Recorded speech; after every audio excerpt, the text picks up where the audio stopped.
न्यूजच्या वृत्तवाहिनीमध्ये तुम्हा सर्वांचं स्वागत। पाहूयात आजच्या ठळक घडामोडी।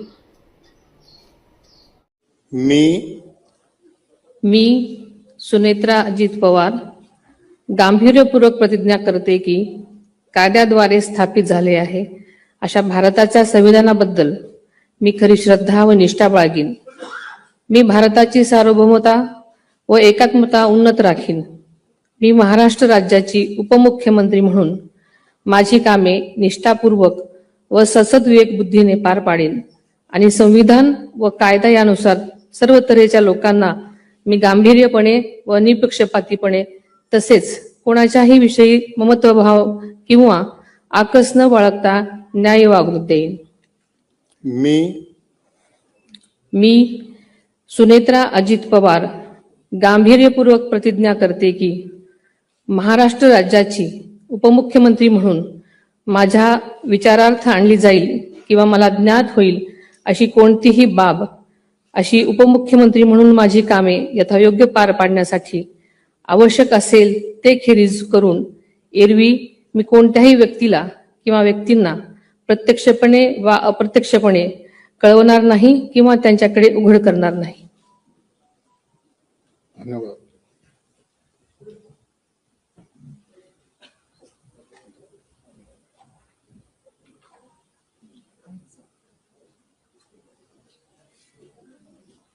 अजित दादा अजित दादा अजित दादा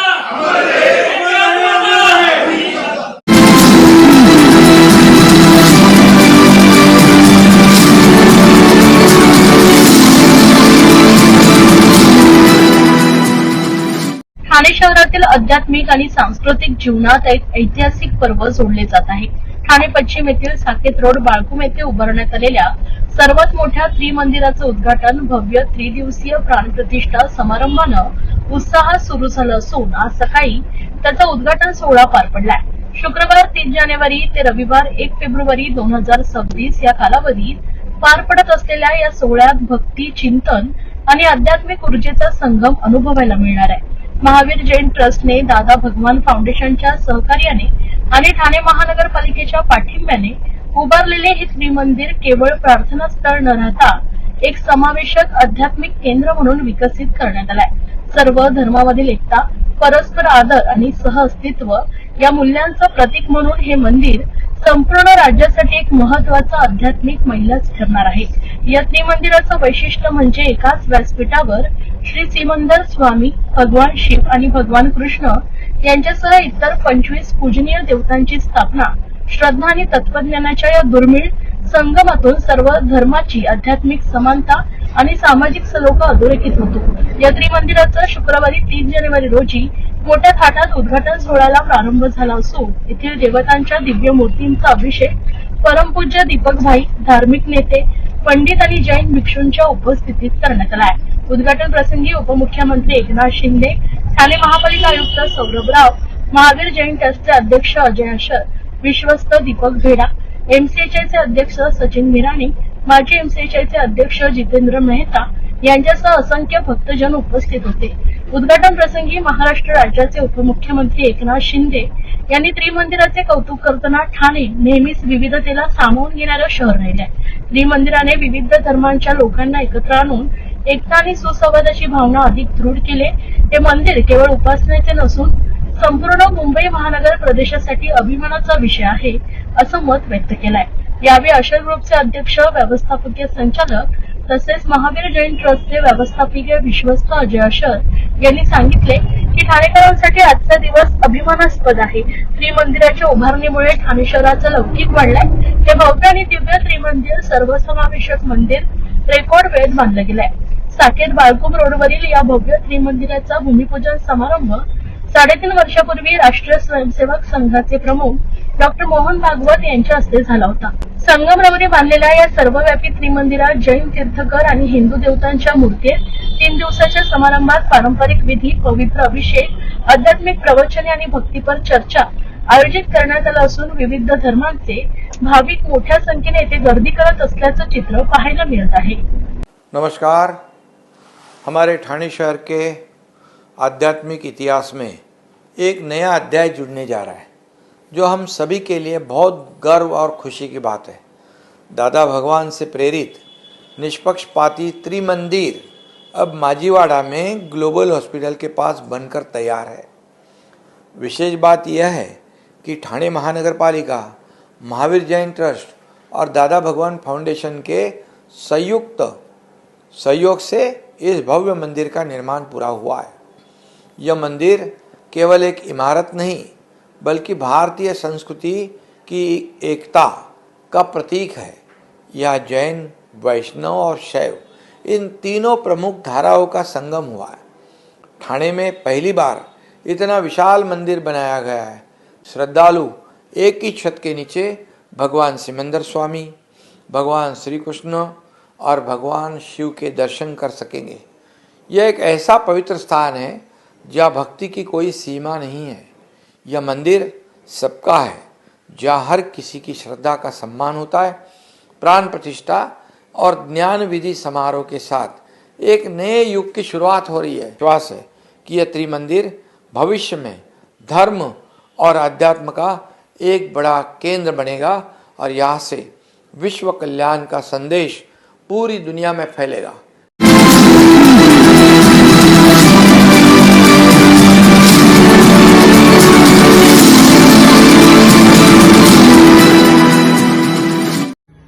ठाण्याच्या मुंब्रा पोलीस ठाण्याच्या हद्दीत 22 जानेवारी रोजी रस्ता ओलांडताना फिर्यादी महिलेच्या कडेवर असलेल्या एका चिमुकलीचं अपहरण झाल्याची घटना घडली होती। या प्रकरणी मुंब्रा पोलीस ठाण्यात अज्ञात महिलेच्या विरोधात अपहरणाचा गुन्हा दाखल करण्यात आला होता। सदर प्रकरणाची गंभीर दखल घेत मुंब्रा पोलिसांनी सीसीटीव्हीच्या आधारे शोध घेत एक पुरुष आणि 2 महिलांना अटक केली। त्यांच्या विरोधात चिमुकलीचे अपहरण करण्याचा गुन्हा दाखल करण्यात आल्याची माहिती मुंब्रा पोलीस ठाण्याचे वरिष्ठ पोलीस निरीक्षक अनिल शिंदे यांनी दिली आहे। यात पोलिसांनी तब्बल 1600 सीसीटीव्हीच्या फुटेजचा शोध घेतलाय। फरजाना मोहम्मद फिरोज मंसुरी, वय वर्ष 23, राहणार कौसा मुंब्रा, ठाणे, या घटनेच्या दिवशी 22 जानेवारी रोजी घरी निघाले असताना दोन्ही मुलींना कडेवर घेऊन रस्ता ओलांडताना फिर्यादीची मोठी मुलगी अनाबिया ही रडत होती, तर दुसरी मुलगी आफिया खातून शाहरुख अली ही अनोळखी महिलेच्या जवळ येताच आरोपी महिलेने चिमुकल्या मुलीला माझ्याजवळ द्या, मी पण तिकडेच चालली आहे असं सांगितल्यानंतर फिर्यादी यांनी लहान मुलगी आरोपीकडे दिली, तर महिलेने धूम ठोकली। सदर प्रकरणानंतर मुंब्रा पोलीस ठाण्यात अज्ञात महिलेच्या विरोधात अपहरणाचा गुन्हा 22 जानेवारी रोजी दाखल करण्यात आला होता। अखेर पोलिसांनी तब्बल 1600 सीसीटीव्हीच्या फुटेजचा शोध घेत आरोपीला अखेर ताब्यात घेतलाय। जानेवारी रोजी संध्याकाळी 6च्या सुमाराला एक गुन्हा दाखल झाला। त्याच्यामध्ये फिर्यादी होत्या फरजाना मोहम्मद फिरोज मंसुरी। तिची तक्रार अशी होती की त्या बाजारामध्ये त्यांच्या 2 मुलींना घेऊन गेल्या होत्या आणि डीसीबी बँकेसमोर रस्ता क्रॉस करत असताना तिची छोटी मुलगी तिचं वय 3 वर्ष आणि धाकटी मुलगी तिचं वय 3 महिने यांना घेऊन परत येत असताना मोठी मुलगी रडायला लागली। त्यामुळं दोन्ही मुलींना घेऊन रस्ता कसा क्रॉस करायचा, तर एक बुरखाधारी महिला आली आणि त्यांना म्हणाली की तुला मुझे भी रोड क्रॉस करना है, एक लड़के को मेरे पास दे दो असं म्हणून तिने त्या मुलाला छोटी मुलगी जी होती 3 महिन्याची त्या मुलीला घेतलं। दोघीजणी डिवायडरपर्यंत बरोबर चालत आल्या आणि त्यानंतर जी अनोळखी महिला होती ती महिला जोरात रस्ता क्रॉस करून पलीकडे निघून गेली आणि रिक्षामध्ये बसून निघून गेली। त्यांनी शोधाशोध केली, परंतु काही फायदा झाला नाही आणि त्यानंतर त्यांनी पोलीस स्टेशनला येऊन तक्रार केली। जेव्हा तपास सुरू केला त्यावेळी तपासामध्ये असं लक्षामध्ये आलं की रिक्षाचा नंबर नव्हता, परंतु त्या रिक्षाच्या मागच्या बाजूला आई असं लिहिलेलं होतं। त्यावरून मग पहिल्यांदा ही रिक्षा ट्रेस करण्यात आली, रिक्षा ड्रायव्हरकडे चौकशी करण्यात आली। रिक्षा ड्रायव्हरने सांगितलं की एका महिलेला मी मुंब्रा रेल्वे स्टेशनला सोडलेलं आहे। त्याप्रमाणे मग पोलिसांनी मुंब्रा पोलिसांच्या 4 टीम तयार केल्या गेल्या, क्राईम ब्रँचच्या 2 टीम तयार केल्या गेल्या। या टीम्सने मुंब्रा रेल्वे स्टेशनवरचं सीसीटीव्ही फुटेज पहिल्यांदा चेक करणं सुरू केलं। त्यातून असं लक्षामध्ये आलं की एक बुरखाधारी महिला काहीतरी घेऊन बदलापूरच्या दिशेला जाते। त्यामुळं मग मुंब्र्यापासून बदलापूरपर्यंतचे सगळे रेल्वे स्टेशन्स चेक करण्यात आली।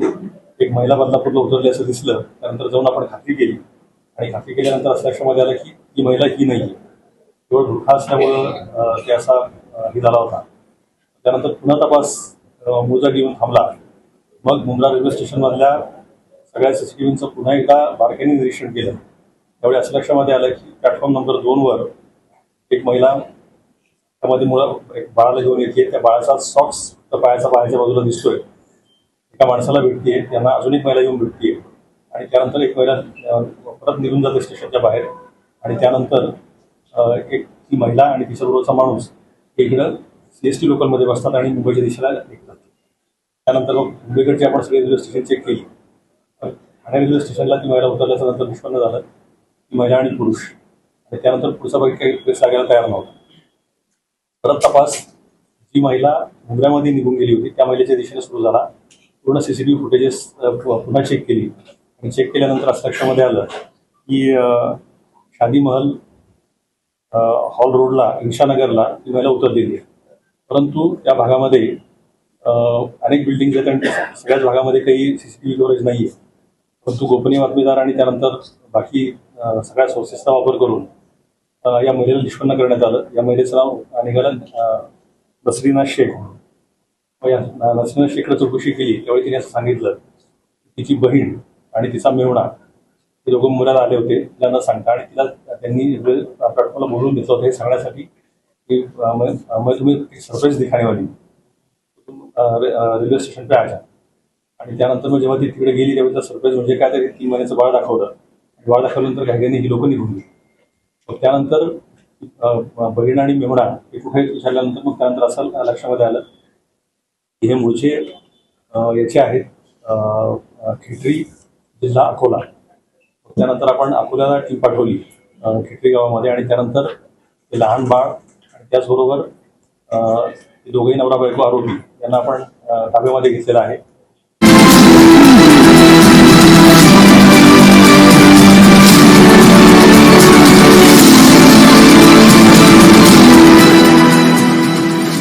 ठाणे महापालिकेच्या सेवेतील कर्मचारी अधिकारी हे सुद्धा चांगले लेखक गायक कवी आहेत. तसेच ठाणे महापालिका ही नेहमीच कलेचा आदर करीत आली. कलावंतांनी कला जपणारी महापालिका असे ठाणे महापालिकेचा नावलौकिक आहे असं प्रतिपादन अतिरिक्त आयुक्त संदीप माळवी यांनी केलं आहे. ठाणे महानगरपालिकेतर्फे मराठी भाषा पंधरवड्या निमित्तानं विविध साहित्यिक कार्यक्रमांचं आयोजन करण्यात आले होते.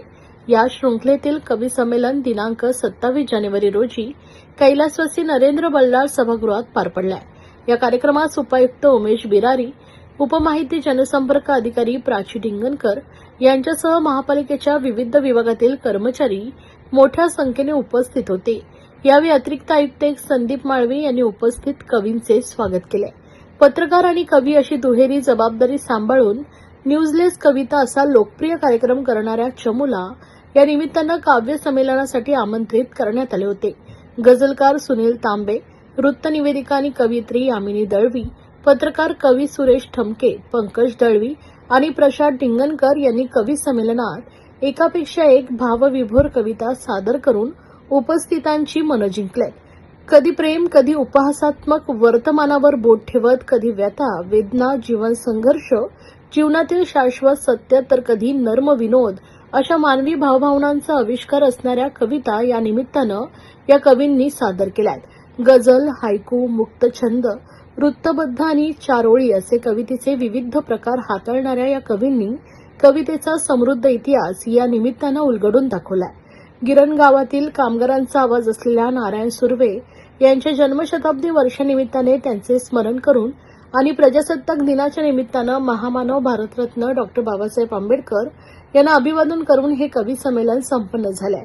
प्रशांत ढिंगणकर यांनी सादर केलेली बा विठ्ठला उपहासात्मक कविता, यामिनी दळवी यांनी सादर केलेली सुखाला आज माहेरी पुन्हा परतायला सांगू ही गझल, तर हार नाही जीत नाही श्वास गझल या सुनील तांबे यांच्या तरुणुम्ममधील गझल उपस्थितांची दाद मिळवून गेल्यात.